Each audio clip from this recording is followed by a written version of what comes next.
This is the Detroit Sports Podcast Network.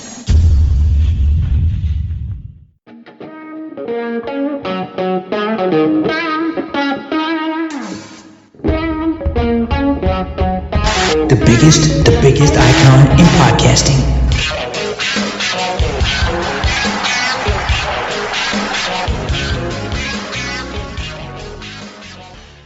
Welcome in, everyone, to this week's edition of DocNJock on the Detroit Sports Podcast Network. I'm excited to sit and talk with my guy, Adam, the Jock Strozinski. So much to get into. Detroit sports, one team on the dip, unfortunately, looking like an organization that is far behind the other three. We got to touch on it. We got to touch on the Red Wings. But right after we complain about what Steve Yzerman's doing, we're going to hit on the Tigers and the great week that they had after 3 straight losses to the Dodgers. They've come out and just been hammering teams, and it's great to see the Yankees come to town, freeze their balls off, and then get beat by the Tigers and their great hitting and pitching. This has been fun. A good week to check in. The Pistons officially make the postseason, even though they've had a couple dips in the recent performances. It's going to be great. We're going to talk about who do we want? Let's go. Is it going to be the Pacers or the Knicks? Who do we want to face? Who gives the Pistons the best chance to advance? And then we'll finish out with a little subject about what's going on with Jared Goff and the Detroit Lions. Because we got to talk about it. We said we're going to give 300 seconds and no more to this team. You said you checked out. You were right. You were smart. Biggest game of the year, 1-1 after 40 minutes. I'm in there. I'm like, all right, this is good. Larkin got into it. They're playing decent against Montreal. There's no chance that Montreal is going to go on and advance and jump and leap the Red Wings. Oh, no. The third period was a collapse, and Montreal goes on to win 4-1 in a must-win game for the Red Wings. Everyone's pissed. It's virtually impossible that the Red Wings are going to make the postseason. 6 years. 6 long years, and everybody's just pissed off. Everybody online is now debating, should Steve Yzerman still be the general manager of this hockey club? Can't sit here and say I'm confident, but there still are a lot of things to look at in regards to the young players. But just looking at the team you just lost to, they have lapped you in regards to, hey, they went out and played young players, went out and got a goalie in free agency, and they've been able to stand up and get to the postseason. That's all we're asking for is, hey, there's an organization that we can look to right now. The Montreal Canadiens, who were expected, I have friends that are Canadiens fans, they were expected to do shit. Nothing. They were expected this year to do squat. They're in the postseason and have a chance to make a run. That's all Red Wings fans are asking for. So, cuz, you checked out. You're not surprised, but you are one of the staunchest Steve Yzerman fans. Do you have any room in your heart for forgiveness and acceptance regarding what he's been doing? Can you put that aside, what's been happening the last 5-6 years, and say, hey, there's still light at the end of the tunnel? Because to me, I just put it succinctly on Twitter at Detroit Podcast. Red Wings equal disappointment. I don't see any hope with what's been going on. Yeah, I'm kind of done with Steve in charge of this team. Look, you can be a great player. I can have all the memories from when I was a kid of all the great things you did. But when it comes to building a team and trying to facilitate a winning organization, you can just be bad at it. And that's kind of where we're at right now. We're just bad. Steve Yzerman is just bad at his job. And his job is to try to get this team into the playoffs. And again, it's not going to happen. And again, it's going to be because of a miserable March. And if you look at the way this team is put together, like this is no longer Ken Holland guys, right? This is basically all Steve Yzerman. Steve Yzerman has constructed this team up and down the lineup. Guys like JT Comper, that's a Steve Yzerman signing.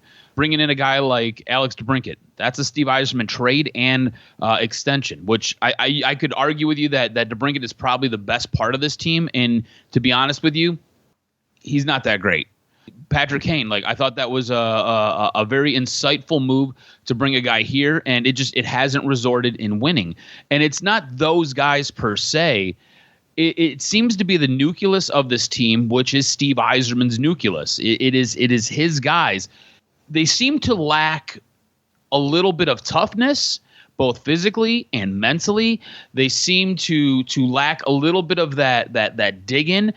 To me, it feels like a team that has no idea how to win hockey games and expects things to be easy.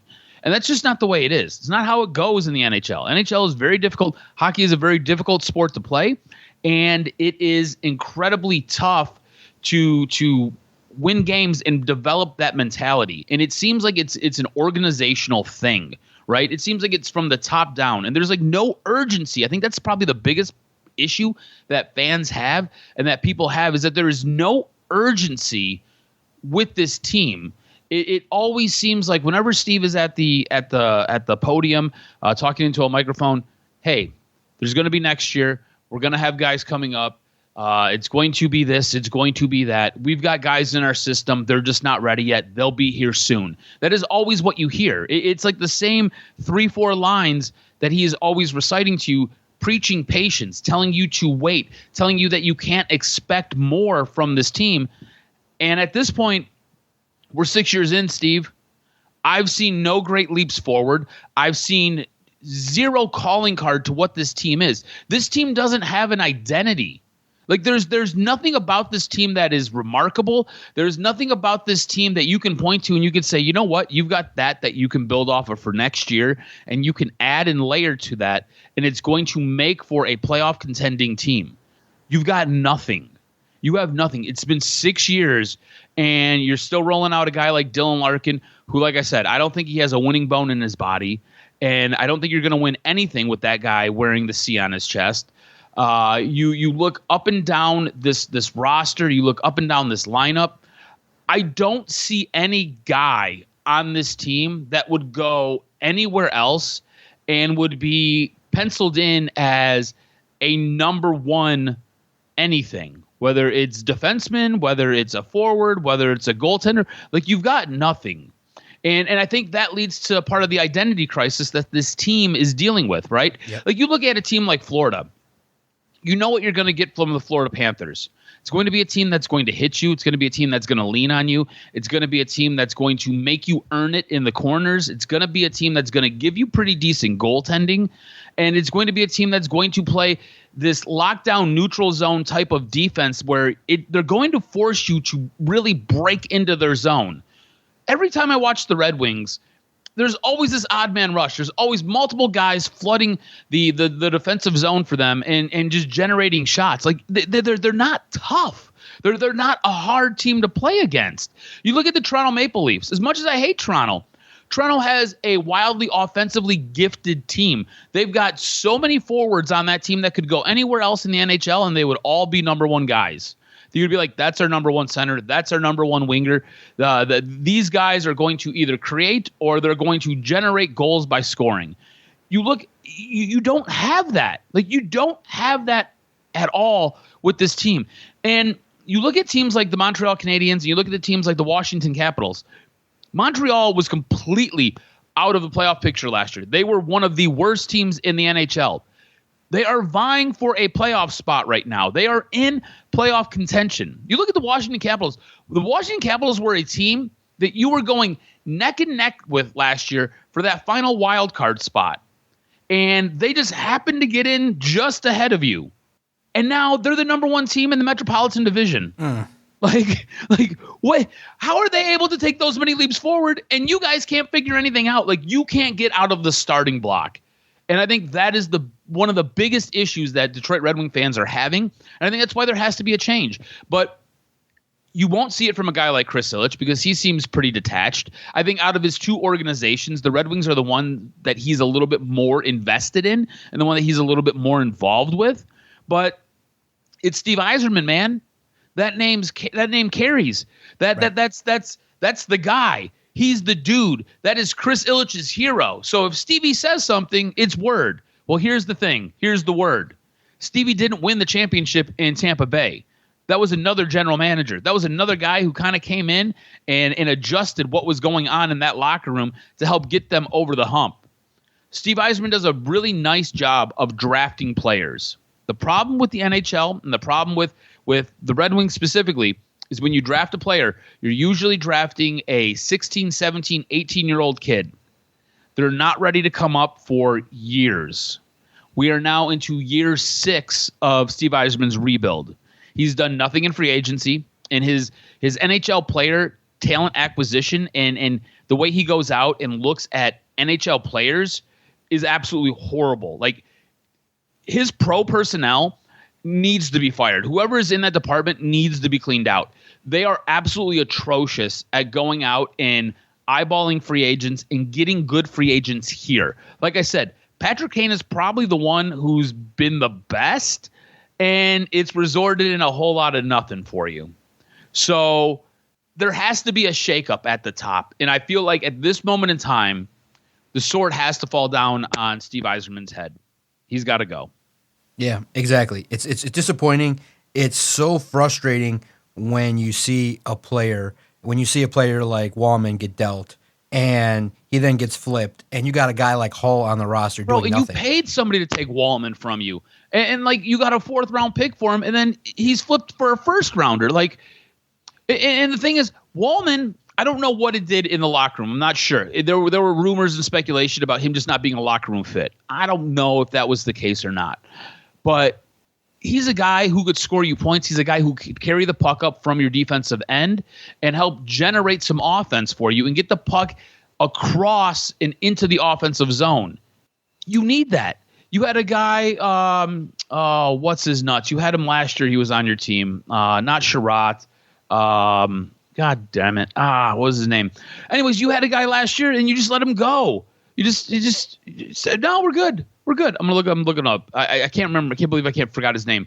But it's just like the way this team is put together, man. It's just it's flawed from top to bottom, and I think that is one of the biggest frustrations with watching these guys play. Yeah, exactly. And so, getting some reaction from those that commented on our post at Detroit Podcast, Leo gets in. My gut says yes. He seems to have the wrong mix of players, even after all these years. Honestly, he seems like an improved version of Troy Weaver. He has an eye for talent, but blending that talent is not working, and it seems they've missed the playoffs again. That is on him. I'm even questioning now if Lalone was the problem, since the Red Wings will end up with a worse record than last year. It's crazy. PB gets in. Yeah, I think he should be fired. He has been horrible at drafting and worse at picking up free agents. He hit on a couple good late picks, but that doesn't give him a permanent pass to be the Red Wings GM anymore. And a guy that's been a long-time follower and always in the mix when we're talking and debating at Detroit Podcast, he gets in. Tony Anishin gets in. No. However, my patience with the progress or lack thereof is running thin. Yzerman needs to make a really big splash this offseason in terms of making trades, cut loose players to free up cap space, and signing better free agents. And Shane Gostisbehere was the guy who I was thinking of. That's a guy who was an offensive forward who could bring the puck up for you. You know, and the one thing I want to say with some of those messages that we got there, I would disagree. I think Steve Yzerman has done a pretty good job of drafting. Specifically, he's drafted well high in the draft. I think a guy like Veleno, who I thought was a solid piece. You ended up trading him away, and you really got nothing back in return. Really and truly, I would almost compare Steve Yzerman and kind of what Steve Yzerman does to what Al Avila did, right? Al Avila, if you look at the way this Detroit Tigers team is put together, I'm going to talk about the Tigers here in a few moments. There's a ton of pieces that were Al Avila pieces, Al Avila draft picks. Al Avila kind of sucked at evaluating pro personnel. Al Avila sucked at making trades. Steve Yzerman hasn't made an impactful trade since he's been here. Right. His free agent acquisition has not been very good. So it's his drafting, though, I feel like is absolutely solid. Like I said, Joe Veleno was a guy who I kind of felt like he wasn't going to be a first line center. You didn't expect that from him. He was the guy who would teeter between second and third line. He did a lot of little things. He would win faceoffs. He would go out there, be a good penalty kill center for you. So he did little things. And I think that kind of shows some of his ability to draft. You know, Lucas Raymond, I think, is a really nice player who has star potential. Haven't seen it yet. I think Mo Sider, that was a guy that was criticized. Like Yzerman took a lot of bullets for that pick. I think he's been very good. So it's one of those things. I think his drafting has been pretty good. It's just adding to some of those pieces. And you need to add guys who have been there, done that, who can walk in a room and basically all eyes on me. I'm talking, you shut up, listen to me. And DeBrincat doesn't really carry that. Dylan Larkin doesn't carry that. Like, to me, Dylan Larkin seems like a guy when he goes to talk, he's kind of like the substitute teacher in the room. You know what I'm saying? You're not paying attention. You're dicking around in the back. Like, that's not the guy. Yeah. So he's won nothing. You know what I'm saying? So it's hard to take advice about how to win when you don't have a winner on your team. And that's where I'm at with it. Yep. And then it was crazy on Wednesday when we're recording this early in the morning to hear people text in radio stations and talking on podcasts. Is it time for Yzerman? It's probably impossible, but is it time for Yzerman to even consider trading Dylan Larkin? Something that we'll consider in the summer months as, again, the annual tradition of Dylan Larkin looking sad on the television broadcast after another loss as the team collapses. It's an annual tradition, unlike any other, just like the Masters. But another team in town that seems to have gotten it together and figured it out and has an identity are the Detroit Tigers. After starting 0-3, they've been on fire, winning games of late, winning series against the Mariners and now the Yankees. This is great. Taking care of the White Sox with a nice walk-off, sweeping them. That was great. It's been fun to be able to see a baseball team start off the year 7-4. They look good. We're recording this. Won the series finale against the Yankees, where they've already won 2 games. Skubal was dominant. It's been fun. It's one of those deals when you look at this baseball team, we're going to be praising them. We're going to talk about things we like. Is Torque back? Hell, Javi's contributing something, which is more than nothing, which we all expected. So before we get into some great superlatives about this baseball squad and what they could end up being, do you think the Tigers are a legitimate sleeping giant just waiting to get unleashed? Because you look at it, the pitching staff has a chance to kind of have a stopper in a lot of spots. I think Skubal Flaherty should be able to, if one has an off outing, the other should be able to come back and give you something. So to see what they were able to do against the Yankees, and what sucks is that I had tickets to go on Monday, but it was so darn cold, and they switched the times to 3 o'clock. I was like, man, this sucks, and it wiped away an opportunity to see the baseball squad. I saw them in person when they were able to win the series finale against the White Sox. That was fun in the 9th inning, and it was good to see. It was intriguing. I mean, it's cold as hell, and it stinks, but it's one of those deals where this squad, I think, is, and when people ask me, hey, what's the record going to be? I said, hey, for entertainment purposes hammer the over. I think over 83.5 wins. This team knows how to pitch. They have a manager that's an analytical wizard, and I think that they've learned how to win. They learned how to compete, battle, and they've taken advantage of some weaker teams already. So this is great. I'm loving it. I do think that they're a playoff team. I don't think they're a contender, but when you go into it with an expectation of development, I want to see Colt Keith develop and figure out how to throw the ball correctly to first base. Check out that low light, which is fucking hilarious. That was hilarious. My nephew was dying laughing when I sent that to him. Just a bit wide of first base. If you can get the defense to kind of just stabilize and not make too many critical mistakes. I love the pitching. I love the rotation. And I think that some superlatives that we're going to talk about with Spencer Torkelson, Riley Green, Jackson Jobe, I think there's opportunities to talk about a lot of good things about this baseball team, and I do think that they're playoff worthy. And right now, as we're talking, let's enjoy them. They're atop of the Central. Let's go.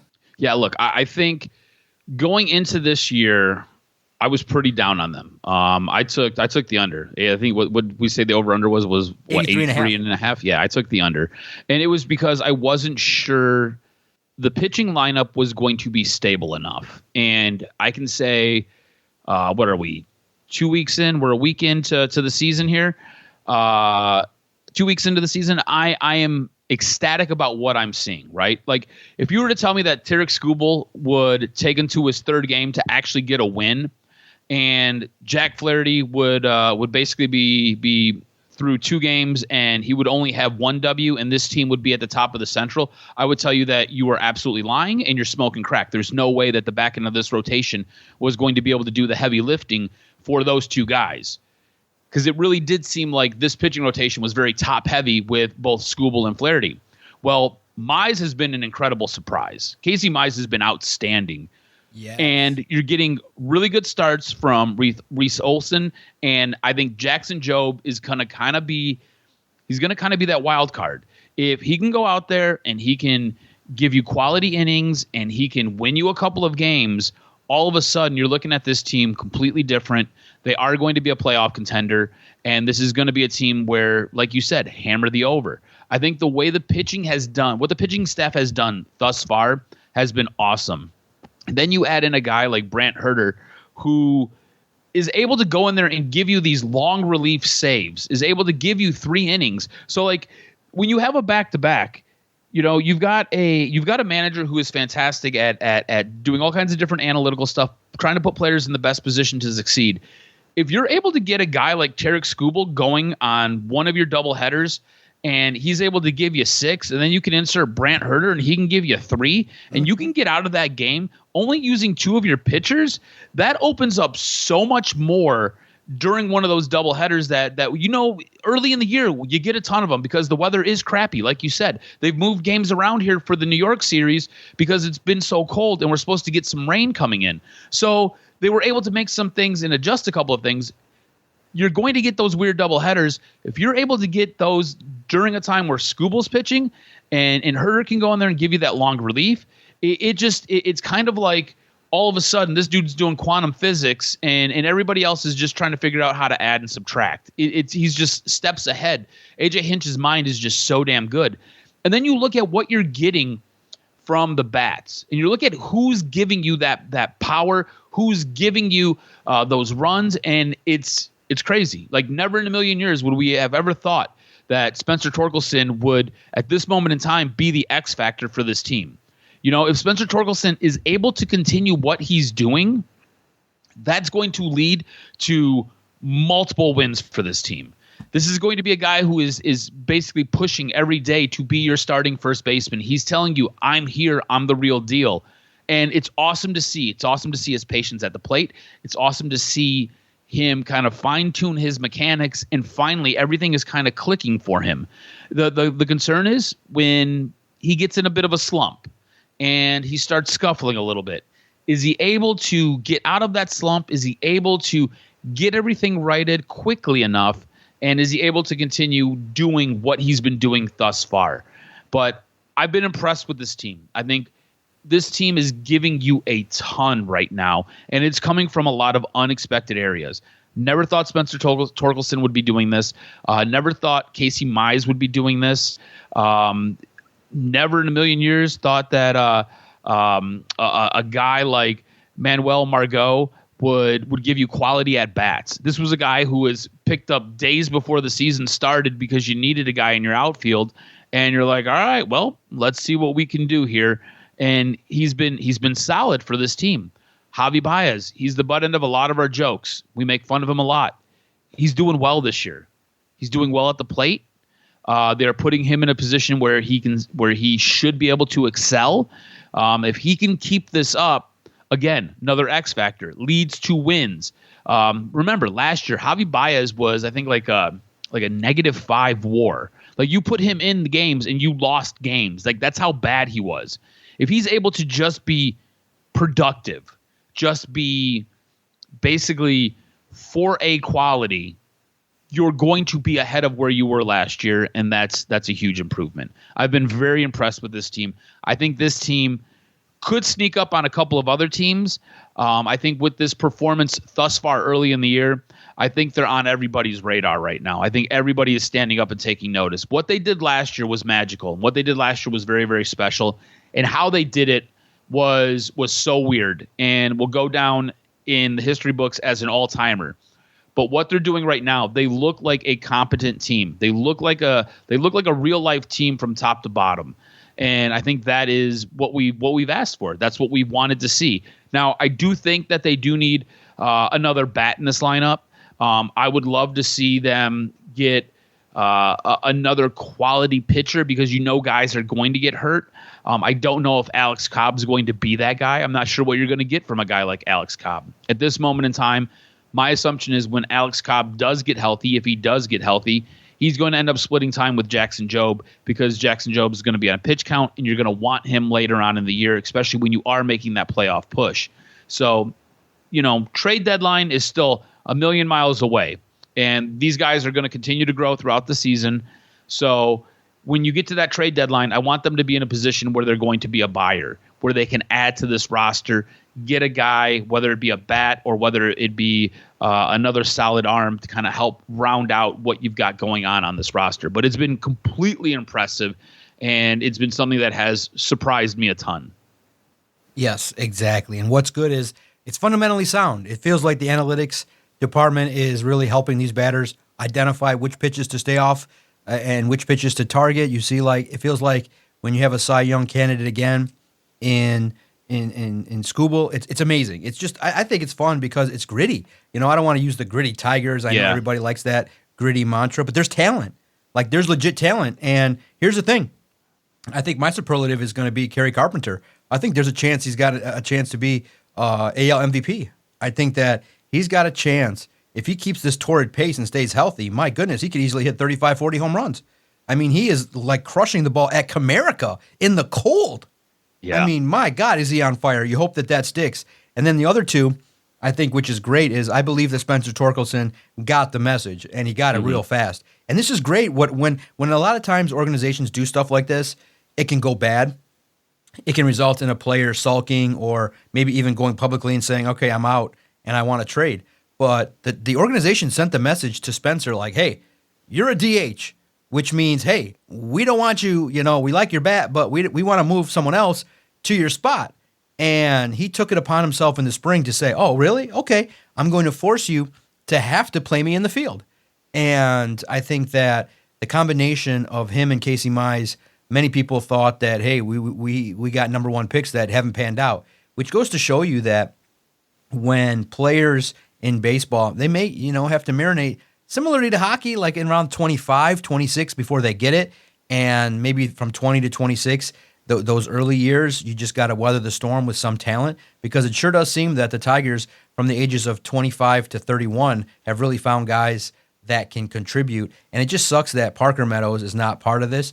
And the good thing is that eventually he'll join this lineup with others as well. So that'll be great opportunities for the Detroit Tigers to even get better. So I'm excited. I do think Jackson Jobe has to locate his pitches a little bit better. I wasn't impressed too much with his outing that I saw in person, but you see the stuff. You see the rocket arm. You see the fluidity in which he can get up to the mid-90s and with his fastball, but he's got to locate it. And he gave up far too many walks against the White Sox, but the team came back. So I'm excited. I do think that the biggest thing is that, A.J. Hinch, I think, is really among the best managers. And I do think that, some of the players that we're going to watch develop have been fun. And then we're not even talking about Riley Green and Colt Keith, who I think that once they get it going in terms of full cylinder for their productivity, man, because this is a team that could end up, maybe the biggest superlative, this could be a 90-plus win team. Yeah, no, it really could. And look, I've got 5 different takes, right? And a lot of these were done in fun. A lot of these were done with a little bit of reality, right? But my first one is Torkelson. I've been completely impressed with his approach at the plate. I've been impressed with what he's been able to give this team. This guy was able to deliver in a big clutch spot in that New York series. He is the guy that you drafted him to be right now. The hope is he's able to continue this for the course of the rest of the season. And with that being said, I think Torkelson's going to be your Tigers MVP. Like I said, he is currently the X factor. He's going to continue to be the X factor, and he's going to lead the team with home runs, with 47 of them, and he's going to lead the team in batting average this year. So watch out. Now, that batting average is going to be kind of a big deal when I talk about Riley Green here. So Riley Green's going to lead the team in strikeouts, but he will post a sub 330 batting average with power. So even though he's striking out, when he does get a hold of one, he's sending it deep into the yard, and he's making the most out of what he does. But it's also talking about the approach at the plate from the rest of the team. Everybody's staying disciplined. Everybody's doing what they need to do when they get up to bat. And then when you kind of transition to the pitching staff, the Tigers are going to produce back-to-back Cy Young winners. The only thing is, it's not going to be Tarek Skubal again. This time it'll be Jack Flaherty. Jack Flaherty wins the Cy Young this year, continues to command the strike zone, does a really nice job every outing to give this team a chance to win and come away with a W. And then, sadly, Tarek Skubal is only going to win 13 games this year.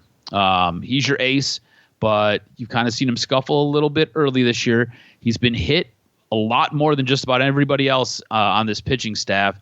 Hopefully, his last game was kind of a sign of things clicking, and hopefully I'm wrong on this, and he gets things figured out. But right now, like I said, some of this was said in fun. Some of this was said with a little bit of jest. Tarik Skubal is only going to win you 13 games, and he's going to struggle a lot of the year.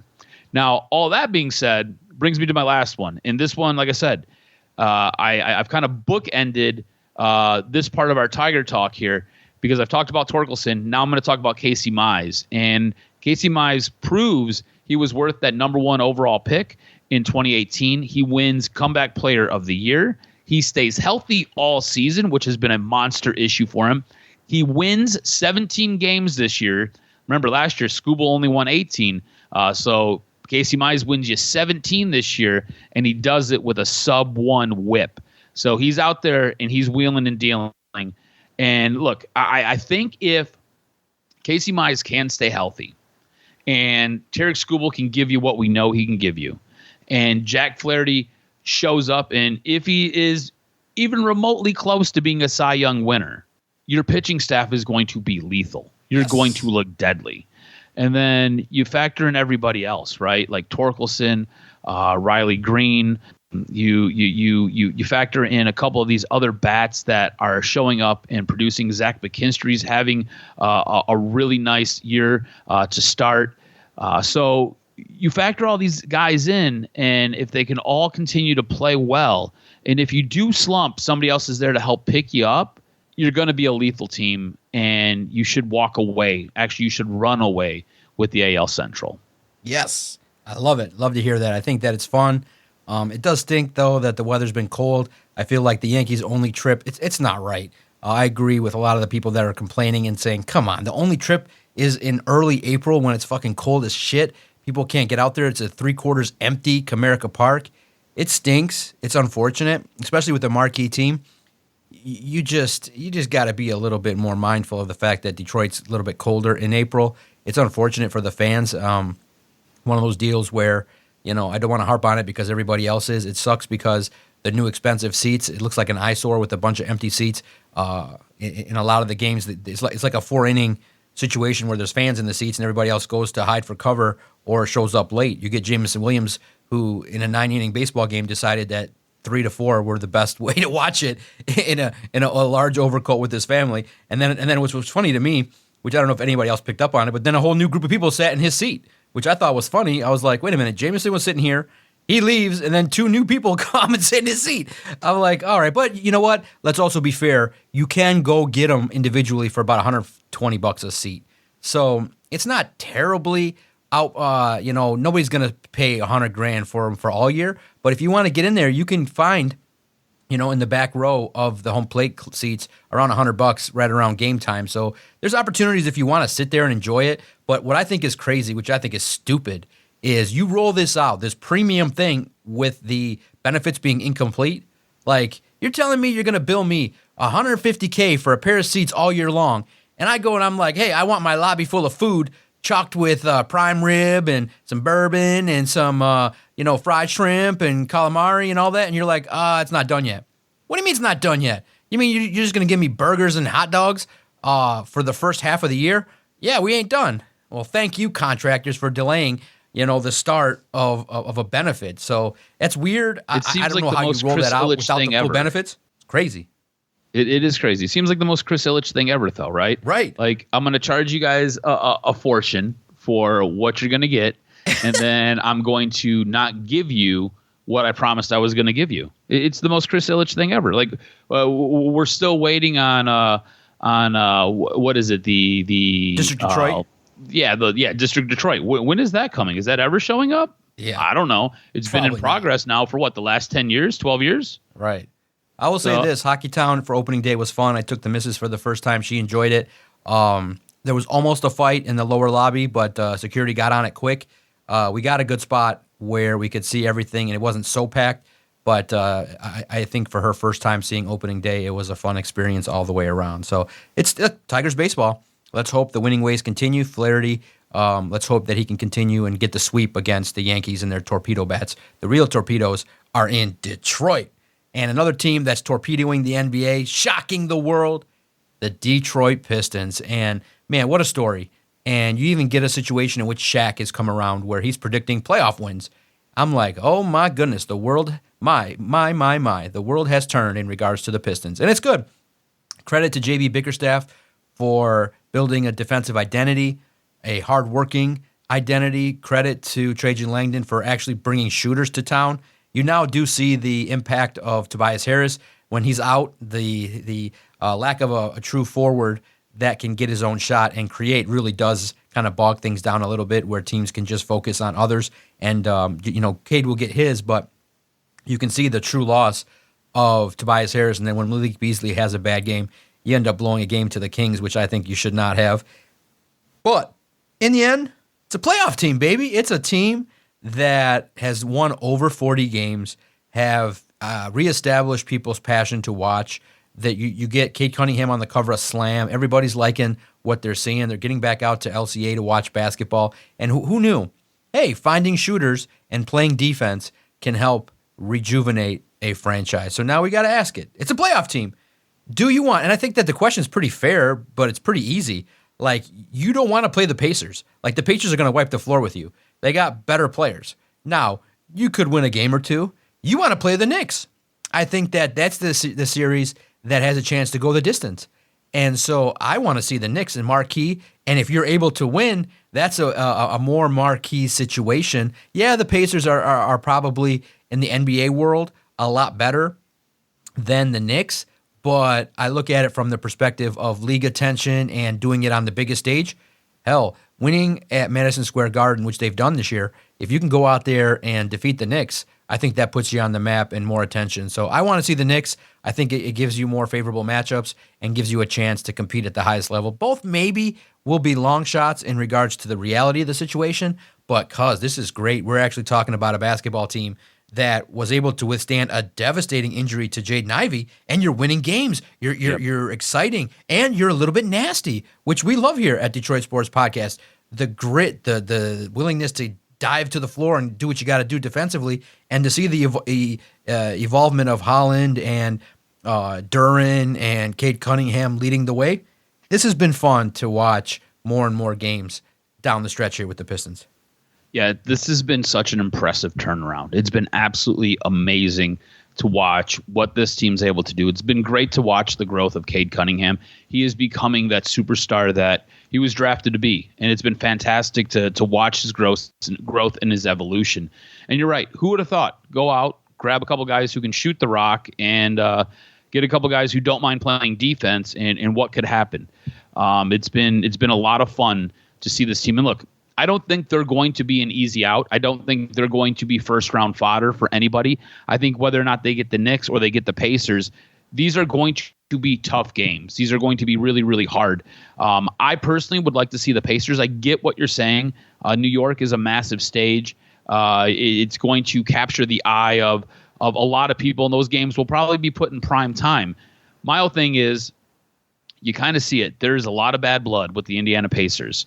And if you remember back with the 04 Pistons, the Indiana Pacers were kind of that team that they had to get over the hump to continue on their way and to go on to win that championship. And I kind of feel like the Indiana Pacers just always seem to kind of stand in the way of the Detroit Pistons. And I would love to see the Pistons take out the Pacers. I think it would be a physical matchup. I think it would be a very tough series. I think the Pistons could wear down the Pacers. The Pacers don't have a problem playing physical basketball, but I think the Pistons, at this point in the season, their bodies are so honed to this style of basketball that they're just ready to go. I think you beat teams up as series go on, and at a certain point, you just break their will, and they don't necessarily want to do the hard stuff. They don't want to get bodied.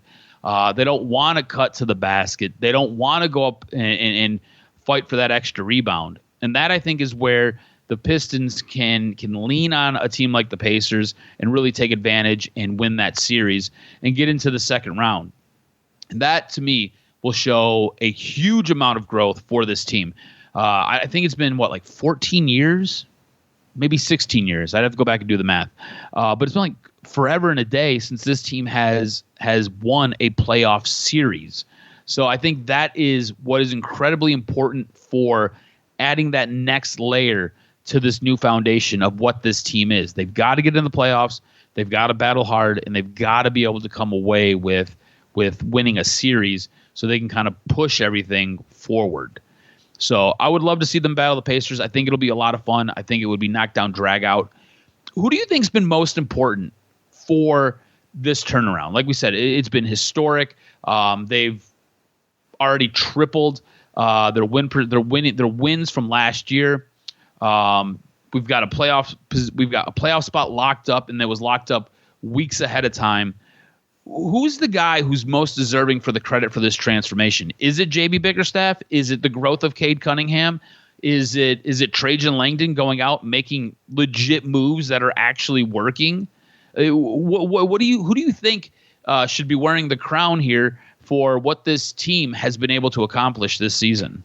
Yeah, I think it's a free agent addition. I think Malik Beasley is a player that, when you look at it just in totality, I like that. That's a good call. Yeah, Malik Beasley, because of the fact it's a shooting league, and he can do so many things to stretch the floor that, hey, when you get a lethal three-point shooter, that opens things up for Cade. That makes things so much better for opportunities for this basketball team to extend leads and do things. So I'm very excited that this opportunity can present itself for the Pistons. Learning experience. That's what would have been beneficial for the Red Wings to bring it full circle. Half of those guys have never played in the playoffs. Like Dylan Larkin is probably like, what the hell do I do in the playoffs? So his experience in the Four Nations was probably the most meaningful hockey he's going to play maybe in the first half of his career. So these Pistons, I think, will benefit. Cade will from a series, and it'll be great to see. And I do think that Malik Beasley is a guy. Who do you think deserves some credit, some shine? I think it's JB Bickerstaff. You see, he came in from day one, and he talked about the mentality that he wants these guys to play with. And he got this group of guys who could not win anything last year, a group of guys who were completely frustrated. He got them to buy in and play this hard-nosed, tough defense and was like, look, you do this, the shots are going to come. And it's not like he goes out there and limits these guys on what they can do. He knows what their strengths are. He knows what their faults are. And he puts them in position every night to accentuate what they can do best. And it's been seen in the record. It's been seen on the floor. This is a team that is fun to watch. There are games where they will hold you to 80 points, and then there are games where they will outscore you with 136. Like it's not like the 2004 Pistons team where they would be looking to hold you to 60 and 70 points for that game. No, this is a team that can beat you multiple ways, and it's because of the coaching staff who puts them in these spots where they're able to go out there and they're able to play that hard-nosed defense, and then they're able to go on the offensive side and shoot the lights out. So I'm going to give it to the head coach. He's been instrumental in the growth and development of Cade Cunningham. He's been instrumental in what you're getting out of Malik Beasley. He's been a guy who has taken a couple of rookies and has said, hey, look, you guys play defense very well. I want you guys to go out there. I want you to be our stoppers. And then when we get down to the other end of the court, I'll reward you. And he's been able to do that. So you brought it up when we're kind of setting this topic up. You lost Jaden Ivey, who is a guy who was in your starting five. This is a guy who was supposed to be a predominant player in a guy who was supposed to give you big minutes and was supposed to be a guy who was going to kind of help usher you into this next setting of whatever these Pistons were going to be. He's missed the bulk of the season, and these guys haven't skipped a beat. I'd make the argument that this team is much better without him in that lineup, and that's because of the head coach. The head coach has put this team in a crazy good spot to win games. It's been fantastic to watch. No doubt. And it's good because you get experience, you get some identity, and you realize, okay, relevancy. You realize that there's opportunities that this basketball team never even got to the play-in game. I mean, come on. It's the Eastern Conference. It's good, but not world beaters as compared to the West. So to see what JB Bickerstaff and Trajan Langdon have done right away, what a novel idea that you pair good drafting with free agency and an identity, and you can produce wins. Novel idea. Maybe the ice hockey club could figure it out and really find out that when your leadership has collapse after collapse after collapse, maybe your core might need to be blown up and start to inject some of that core with some real talent, like Cade Cunningham and Holland and Duran. And really, I think the guy that's the glue guy, which is underrated because of his style, is Isaiah Stewart. He's the guy that's like, hey, you're not going to mess with us. You're going to body us? Fine, we're going to throw down. And we're going to let you know that it's Detroit. We're going to show you the name on the front of the jersey here, and you're going to start to learn the names on the back when we start piling up and bodying you and playing physical, a gritty brand of basketball. And hopefully in the postseason, when things get a little bit more physical and jockeying for position, that the officiating lets the Pistons sort of play their style. But the Pistons are going to have to adapt because you breathe on some of these stars. Halliburton gets a little breath on him, they're going to throw a flag, especially in Indy. So we'll see how it plays out moving forward. With the last few minutes here, right now with the Lions, there's a bunch of visits. You can check them all out. Everybody's reporting them. Defensive tackles and receivers and edge rushers are coming in for visits, and they're getting their meetings on. And it's just all a bunch of meetings and stuff like that. You can see the trackers and everybody that's documenting it, the draftniks, all that. I'm interested, but as we get closer, some bigger stuff has started to come about in regards to, I think, the biggest position, which is Jared Goff. And he's a player that's going to have more of an integral say in this offense. He's starting to take more ownership of it. And what that means is, look, it's not like terribly much of an adjustment, but what's been reported is that Jared Goff, when Brad Holmes spoke to Pro Football Talk, he basically said, look, Jared Goff's been saying, hey, let me kind of have a couple plays that I think about getting into that I can check into if I don't see a look. And Jared now, with this offense, should be more in control of it. He should walk up to the line and say, all right, I like this look, and this look, and if I don't see this, then I want to go into this. He should have more ownership, not calling plays, but I think that he should have a grip on this offense, basically that was installed by John Morton and enhanced with Ben Johnson. And I think that Jared Goff should be able to have more ownership of it. I know people freaked out a little bit because they think that the coaching staff is more responsible for Goff than he is for the success. But I do think that as you get older, the next step for Jared Goff is he's going to know and basically be able to read 99% of the defenses that he sees at the line of scrimmage. So if you give him a good series of plays that he can check into, I have no problem with giving Jared Goff the signal and the cues to go. Now, the question mark is going to be, hey, you better make sure you check into some plays where these receivers get open a little faster, a little bit underneath stuff, and don't hold on to the ball too long, because that was the bugaboo. That was the Achilles heel. If you pressure Jared Goff and you get him off of his spot, your chance of disrupting him increases. And like most quarterbacks, if you get home, like Jared Goff's good against the blitz. He can recognize where it's coming from, and he can get it out to St. Brown and Laporta and J-Mo and all the talent. But if you get home and these plays where they want to extend it, that's when you saw what the Commanders were able to do, and they popped Jared Goff. That's a little bit more of what teams will be looking to do is, okay, yeah, we want to disrupt every team wants to disrupt the quarterback, but the number one goal is put him on his ass. Like, hey, helmet to the chest and make sure that you do what you can to disrupt him, because once they did that, Goff was all over the place, and he was nowhere near the MVP caliber performer. So I have no problem with it. I think that Goff is probably arguably the most integral factor outside of the edge rusher that's going to predict success. Especially, you're going to have to count on Goff because that schedule is rough on the road this year. Yeah, I agree with you. It's 110%. Look, I think he is, whether you want to say it's Jahmyr Gibbs, it's Amon-Ra St. Brown, it's Penei Sewell, or anybody on that offensive line, Jared Goff's the most integral part of that offense. He's what makes it go. I think him being more involved than he was with Ben Johnson, I think that's probably the best thing that you can see for this offense. You've got a brand new OC coming in, a guy who has done it in the past, but didn't do it for very long. I think that's going to help him. I think it's going to help Jared Goff feel a little bit more comfortable with what's going on. I think it helps take his play to the next level. And if he's out there and he sees a look and he doesn't like it, it gives him something to fall back on, and it gives him something to audible out of and to change the line, change the play at the line of scrimmage. I think it shows the next level of his maturity. Like I feel like this is so important for him, and I think it makes him and it makes the offense that much more lethal when they get to the line of scrimmage. I feel like you can almost go and you can run a lot more hurry up, and you can keep guys, tired defensive players on the field longer, especially if he gets popped in the chest, like you said, right? He gets rattled every now and again. Well, if you're able to flip a switch, you're able to go more hurry up, and now you're rattling the other guys, and you're keeping the defenders out there longer. Look, big dudes don't like to run for a long time, right? Little secret. I'm just letting y'all know. Big dudes don't like to run a whole lot. So you got big dudes running around, and you're dumping the ball off, and you're getting the ball out quick, and you're keeping that tempo fast. Those guys will wear down. You can then take advantage, and you can score a touchdown here or there.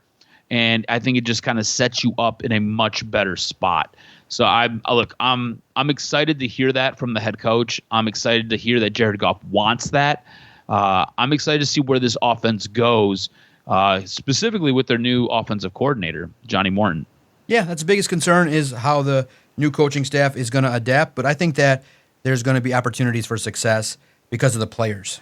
And I do think that people forget that there is great talent across the board in a lot of spots. So I know people want to round it out with great talent in free agency, but it comes at a cost. And the Lions have been upfront and direct in saying, hey, we can do what we can do, but we got to float the bill for some big extensions. And whether you like it or you don't, they're going to Kirby, Aiden, Brian Branch, Sam Laporta, Jack Campbell. Those guys are in line first to grab the Lions cash. And that's because they have been through the ringer, they understand the culture, and they've produced. And that's what the Lions are going to do. They're going to pay their own guys. And whether we like it or not, and it's great to debate, the Lions have planted their flag. This is what they're going to do. And now the next step is making those small adjustments to go from a good team to a great team. And that's going to involve another good draft and making sure the health and figuring out the medical stuff and how the hell these guys can stay out on the field in a healthy manner. So it's a good time. I think the draft, and next week we'll have more in regards to the prospects that the Lions could be interested in at edge, and maybe talking about which position they should prioritize, whether it be edge, offensive line. We'll dive a little bit deeper as the draft approaches. But yeah, it's a good time. Hype season's about to begin for the Lions, and in full earnest when the when the draft commences. And then for you viewers on Netflix, we were talking baseball.